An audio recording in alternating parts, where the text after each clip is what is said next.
Hi guys, we're chapter 21, The Mirror. What? Alex said. Her head was throbbing from being so confused. This doesn't make any sense. It needed a fairy's tear. We can't let this happen, Connor screamed. We have to stop her. We can't use the wishing spell. The twins struggled and fought against the ropes, but there was nothing they could do. It was too late. The light rose off the wishing spell items and began to circle around the evil queen. No, Connor screamed. Please don't, Alex yelled. The evil queen took a deep breath. Wishing spell, I wish to free the man in the mirror, she said. The light shot toward the mirror like lightning. The whole mirror was consumed in the light for a few moments before it faded. The glass melted away like ice on a warm day. The mirror looked like a doorway from a very dark room.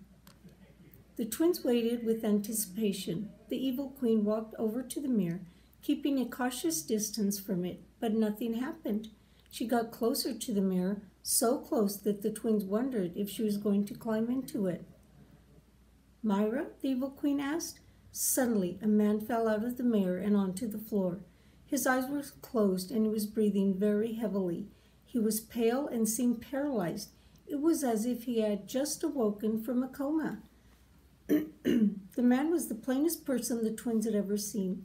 He had no distinctive characteristics whatsoever. He had spent so much time reflecting others that he had lost himself completely. Where am I? The man said between deep breaths. He had enough energy to keep one eye open at a time, but not both. The evil queen picked up her heart of stone, and the twins could see the change in her face as her body was reunited with its soul. She was a different person. She was a person. Myra, it's me. It's Evely. You're free, the evil queen said. Her voice was different while she held the stone. She spoke softly, with love and affection. Tears poured down her face. The twins could see the reflection of the evil queen and the man in the mirror of truth. The reflections were of those of the pale man and hooded woman who were actually in the room with them. There were of two young people. One was a beautiful girl, the evil queen had once been, and the other a very handsome young man that Myra must have been before being imprisoned in the mirror. Evely cradled Myra in her arms and slowly rocked him. You're free, Myra. See, you're free, she repeated softly. I freed you just like I promised. I'm so sorry it took me as long as it did. The man opened both his eyes and stared up at her. She had only freed the very little of him that was left. The rest had faded away a long time ago. Evely, he said, with a slight smile appeared on his face, recognizing the name. The smile lasted only a moment. His eyes fluttered shut, and he stopped breathing. Myra, the evil queen asked again. Myra? Myra didn't move. He was as lifeless as he looked. His reflection disappeared entirely from the gold mirror. No, the evil queen said, no. The tears were running down much faster now. Come back, please, come back. Alex and Connor became emotional at the sight of it. The evil queen held the body of a man from her mirror in a tight embrace. She sobbed into him. Still holding on to the heart of stone. She had worked her entire life for this, but she was too late. The wolves were starting to become impatient outside the castle. Many were pacing back and forth across the drawbridge. Others were lying across the entrance corridor, and one was sharpening his teeth with Goldilocks' sword. They had been waiting long enough for the evil queen, and they had growled and grunted with restlessness. Suddenly, Malumclaw's ears perked up, and he looked to the horizon. The ground was vibrating as something large was traveling their way. What is it? He asked. A cavalcade of soldiers stomped toward the castle at full speed. The soldiers were dressed in silver and green armor and came from the northern kingdom. They were led by Froggy and Sir Grant sharing a horse. Jack was riding Porridge beside them.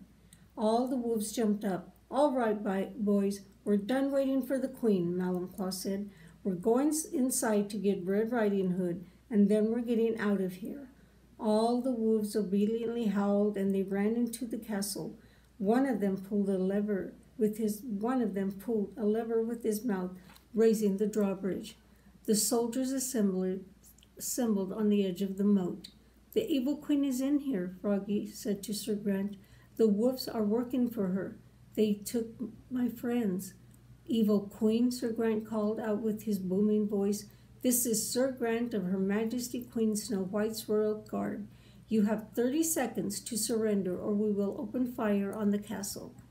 The soldiers aligned a row of cannons. Jack topped off Porridge and found Goldilocks' sword on the ground. She was in there. Prepare the cannons, Sir Grant ordered, and his soldiers positioned the cannons facing the castle. Fire! The cannons blasted and the raised drawbridge into pieces. The entire castle rattled from the hit. Prepare to fire again, Sir Grant ordered. Hold your fire, Jack yelled. There are innocent people in that castle. You mustn't fire until we can safely get them out of there. I have reason to believe Queen Red Riding Hood may be inside. Grant looked fearful. He couldn't have the death of an innocent queen on his hands. You have 10 minutes before we open fire, Grant told Jack. Get in there and save as many people as you can. Jack nodded without hesitation. If the woman he loved was in harm's way, nothing would stop him from saving her. I'll go with you, Froggy said secretly, alarmed by his own bravery, which had suddenly swept over him. You may need a hand. He and Froggy hopped on Porridge. The horse took a few steps back and then charged toward the castle, jumping over the moat and through the large opening where the drawbridge had been a moment before. The castle's dungeon was small, but it had a row of several small cells. Goldilocks and Red Riding Hood's ropes and gags had been removed, but they were each put in their own cell, mostly so Goldilocks wouldn't kill Red before the wolves had their chance. The huntsman and the huntress watched over them like father and daughter hawks. I just don't understand why my army hasn't rescued me yet. Shouldn't that be their top priority? Red whined. If I were Cinderella, none of this crap would be happening. I outran your army because, like most things about you and your kingdom, they're slow, Goldilocks said. Besides, you've probably already elected a new queen by now. That's not funny, Red said. This has been the worst day of my entire life. I don't even know if it was possible to be kidnapped twice in one day. The wolves stormed into the dungeon. Red went white with fear. Soldiers are invading the castle, Malin-Claw said. We're not waiting for the evil queen any longer. We're taking Red Riding Hood now. Get the queen, the huntsman said to his daughter. The huntress nodded and ran down to the opposite side of the dungeon and up a small stone staircase. She looked back before climbing it, not sure if leaving her father alone was a good idea. No, Red screamed. You can't let them take me. She looked all over the dungeon, unsure who she was talking to. She didn't have any friends in there. I'm ready for this day to be over. Fine, you can take her, the huntsman said to the wolves. He unlocked her cell and Red jumped up and pushed the open door, knocking the huntsman back into the wolves. She ran as fast as she could down the other side of the dungeon and up the stone staircase the huntress had climbed. After her, Malin-Claw ordered, and he and his pack ran after the young queen. She managed to get a head start as the wolves had trouble fitting into the staircase. Moments later, Jack and Froggy emerged into the dungeon. Jack was wielding Goldilocks' sword. Stand back, Jack yelled to the huntsman, who backed into a corner with his hands up. Jack, Goldilocks said, clutching the bars of her cell. What are you doing here? Porridge found me, Jack said. I knew something must be wrong because you weren't with her. She led me here and I met up with Snow White's army on the way. They stared at each other so lovingly that it made Froggy uncomfortable. Splendid. I'll find Queen Riding Hood and the twins while you reunite, he said, and hopped back into the direction they'd come from. The huntsman pulled a crowbar out from under his fur coat. Jack, watch out, Goldilocks screamed. The huntsman began shooting arrows at Jack. He ducked and dived, barely eluding them. Goldilocks had to dodge the arrows too. They were ricocheting off the stone walls in every direction. The huntsman moved like a machine, reloading his crossbow instantaneously each time he fired. Goldilocks picked up an arrow that had landed near her and began picking the lock of her saddle with the arrowhead. Jack was trying to block the arrows with the sword. It was getting harder. The arrows were coming at him much faster. He hit one perfectly, and it flew behind the huntsman. The huntsman grunted and froze. His eyes bulged, and he fell flat on his face. The arrow had bounced off the wall behind him and was now sticking out of his back. The huntsman was dead. "Jack, behind you!" Goldilocks yelled. Jack turned around, and the huntress stabbed him in the arm with her dagger. She had seen the whole thing. "Ah!" Jack screamed. He dropped the sword and fell to the ground. He crawled across the floor and sat himself up against the wall. He was clutching his arm. Blood was everywhere. The huntress walked toward him with her dagger raised. She didn't speak, but she had pure rage in her eyes. As far as she was concerned, Jack had just killed her father. She swooped toward him for a fatal strike. Goldilocks blocked the dagger with her sword. She had picked the lock of her saddle and repossessed her sword just in time to save Jack's life. "I think it's time you and I had a little girl talk," Goldilocks said, and kicked the huntress in the stomach. The huntress rolled on the other side of the room and hopped back to her feet. Goldilocks and the huntress circled each other for a moment. They stared each other down, waiting for the other to make the first move. Goldilocks swung her sword at the huntress, and the duel began. The huntress only had a dagger half the size of Goldilocks' sword, but she used it well. Goldilocks had finally found her match. They moved all around the dungeon, each shielding offensive strikes from each other. The huntress cornered Goldilocks. Goldilocks ran up the wall and flipped over the huntress, cornering her now. "Where did you learn to do that?" Jack asked.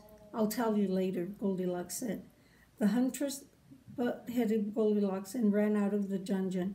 "Come back here!" Goldilocks called out and chased after her.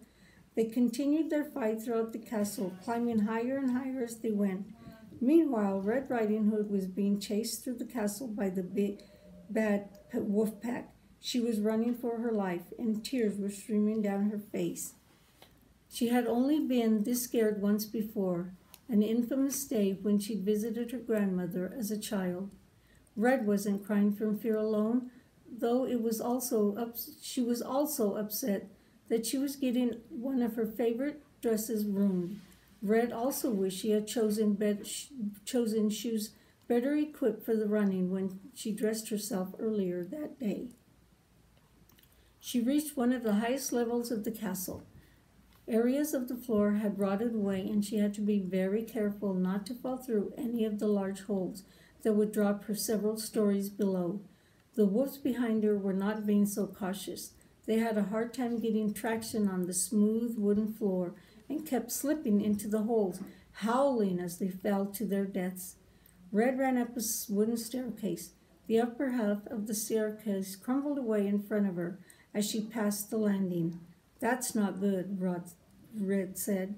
She looked back at the steps behind her and saw Melonclaw. She was trapped. The wolf made his way towards her, one step at a time, enjoying the aggravation it caused her. "I've waited for this moment for over a decade," Melonclaw growled. "Oh my, what big claws you have," Red said, trembling. The better to maul you with, my dear," Melonclaw said. Red had never expected to die like this. She had always imagined it would be back in her castle with dozens of hers and Jack's children by her bedside. "Oh my, what big teeth you have," Red said. "The better to bite you with, my dear," Melonclaw said. He was just feet away. He arched his back, ready to pounce. Suddenly, a quiet whistling sound came from outside the castle. A cannonball crashed through the wall and directly into a Melonclaw. The stairs collapsed and the wolf was knocked into the next room. If he had survived it, he wouldn't be in one piece. "Oh my," Red said. She grasped onto the banister of the stair landing as if her life depended on it. The steps on either side of her were gone. She was truly stuck now. The landing started to teeter. The wood below it was slowly starting to crumble. "Oh my, oh my, oh my," Red screamed. The banister collapsed and Red fell. She screamed the entire way down. Just a few seconds before Red was about to hit the floor, Froggy jumped into the air and caught the young queen. They both landed safely, courtesy of his strong frog legs. "You saved my life," Red said with big thankful eyes. "I don't believe we've been formally introduced."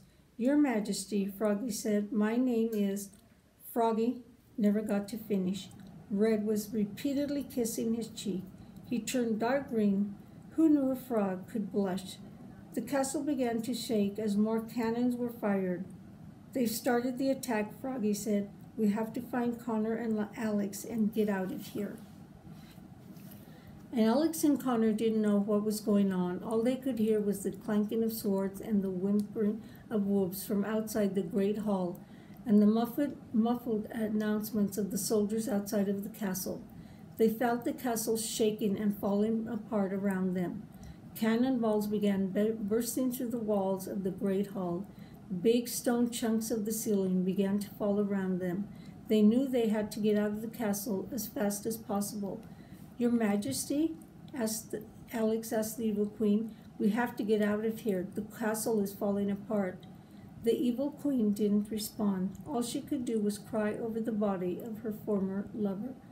"If we don't get out of here soon, we're going to make Humpty Dumpty's accident look like a scrape on the knee," Connor said. The Evil Queen wasn't listening to him. She was so grief-stricken that she couldn't hear. She didn't even seem aware of what was happening to the castle. "Evely, please, you need to untie us," Alex pleaded.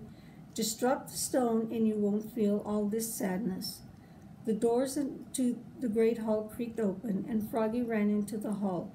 Red watched from the doorway and panicked by all the distraction. "Froggy," Connor yelled, "untie us before we're crushed." "I'm coming, children," Froggy said. He hopped across the room and quickly began untying them as fast as he could. It was difficult, though. The knots were tight. He untied Connor first, and then the two worked together to free Alex. "Please hurry," Red called out from the doorway. "My castle's being remodeled, and I'd really like to see it before I die." Alex was finally freed. Connor and Froggy ran toward the door. But Alex went to the table and started putting all the Wishing Well items back into her bag. "What are you doing?" Connor yelled. "What part of imploding castle don't you understand?" "I'm not leaving here without these," Alex said. "We made promises to return and to destroy them, remember?" The Wishing Well was starting to wear off on the magic mirror. The glass was starting to grow back. A cannonball hit the wall closest to the mirror. The golden mirror was knocked over by the blast and shattered across the ground. The magic mirror started rocking about to fall apart at any moment. "Evely," Alex yelled, "please come with us," but she was ignored. The magic mirror fell on top of the Evil Queen and Myra and shattered into 1,000 pieces on the ground. But the Evil Queen and Myra were nowhere to be found. The mirror had swallowed them just as it had before it had shattered. Alex ran over and started searching for any trace of the Evil Queen or Myra, but there was nothing to find except bits of broken glass. The only thing Alex managed to find of the Evil Queen was the Evil Queen's heart of stone. Alex put the heart of stone in her bag. She turned to run toward the door with her brother and Froggy, but something else caught her eye on the floor. It was her reflection in a piece of the golden mirror. It was so bright and colorful, and she saw herself smiling in it. There was something behind her, something moving like wings. "Come on, Alex," Connor yelled. I don't want to be an only child. "Coming," Alex said. She ignored the glass and joined her brother, Froggy, and Red in the doorway of the crumbling great hall. They found Jack in the corridor outside the great hall, still holding on to his wounded arm. Porridge was impatiently waiting here too, not wanting to leave without her mistress. "Jack," Red said, and went to embrace him. You came." "I didn't come for you," Jack said, and refused to let her touch him. Where's Goldilocks? Red put a hand on her chest and was short of breath. Pure heartbreak started to consume her like a delayed poison. He really was in love with Goldilocks. Let me get everyone to safety, and then I'll go back for her, Froggy said. I'll go with you. Ah! Jack had begun to speak, but screamed when he tried to move his arm. No, you won't, Froggy said. One by one, Froggy took hold of Alex, Connor, Red, and Jack and leaped with them across the moat. Porridge took some convincing, but Jack coaxed her into hopping over the moat with them. They joined the soldiers, many whom bowed upon seeing Queen Red Riding Hood. Forgive my hair, gentlemen, Red said. It's been a rough day. Where's the evil queen? Sir Grant asked. She's gone, Alex said softly. Gone? He asked. Yes, Alex said sadly. Trust me, you won't have to worry about seeing her again. Sir Grant nodded. A huge weight had been lifted off his shoulders and the shoulders of his kingdom. Where was Goldilocks when you last saw her? Froggy asked Jack. She was fighting with that woman. I don't know where they went, Jack said. There she is, Connor said, pointing upward. Everyone raised their heads to look. Near the very top of the castle, Goldilocks and the huntress were still dueling on the roof. No one could do or say anything. They all just watched the fight with their mouths and eyes wide open. Neither of the women seemed to have an advantage over the other. It was going to be a fight to the finish. The castle was disintegrating around them, but they kept fighting, each determined to kill the other. Their fight had turned into a battle. They swung their weapons toward each other, more violently than ever. Part of the roof near where they stood caved in, and Goldilocks lost her balance. She dropped her sword while trying to regain her footing. The huntress saw this as an opportunity to strike. She raised her dagger high above her head. It was aimed for Goldilocks, and there was nothing she could do to defend herself. No, Jack yelled. He ran over to a cannon and lit it. He wrenched it toward the huntress' direction, and it fired. A cannonball soared toward the woman and blasted away the section of the roof the huntress was standing on.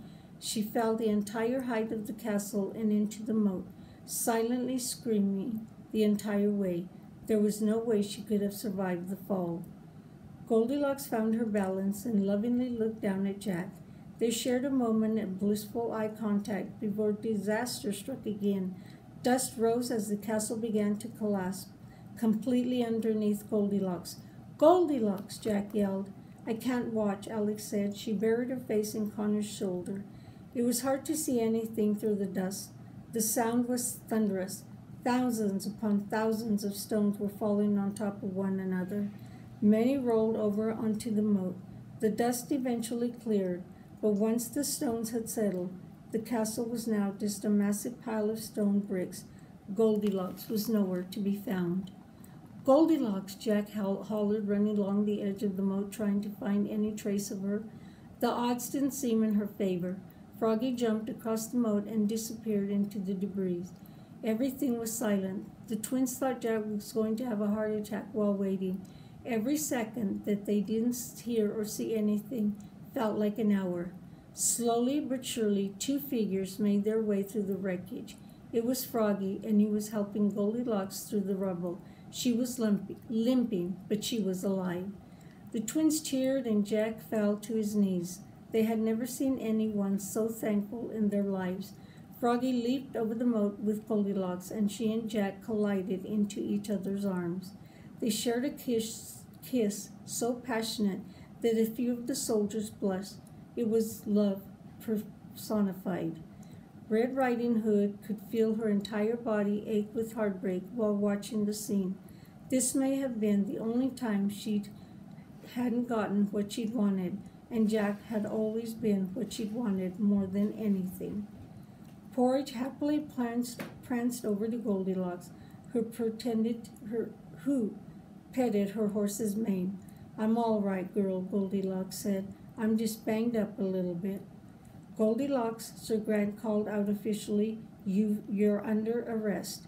Wait a second, hold on, Jack said, standing in the way of the approaching guard. He turned and gave Red a scornful look. Do something. At first, Red didn't know what to say. She had never really done anything officially and queen-like. The Red Riding Hood Kingdom would like to pardon Goldilocks for all the crimes she's committed, Red said, and it's a very long list. It may be, Sir Grant said, but you can't pardon all the crimes she committed in other kingdoms. She's going to spend the rest of her life in prison. Seize her. That's the end of that chapter, guys.